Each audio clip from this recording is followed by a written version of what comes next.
Good evening to one and all. Today we learn simple 5 sentences. Let us go to the sentences.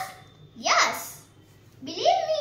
என்ன நம்புங்க என்றத நம்ம இங்கிலீஷ்ல சொல்றதுக்கு believe meன்றலாம்.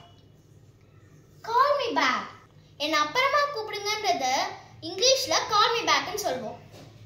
Next. I do not understand. இப்போ என்னால புரியலன்றத இங்கிலீஷ்ல சொல்றதுக்கு I do not understand ன்றத யூஸ் பண்ணிக்கலாம். Next. As soon as possible. கூடிய விரைவில். நான் நினைச்சது கூடிய சீக்கிரத்துல நடக்க போகுது.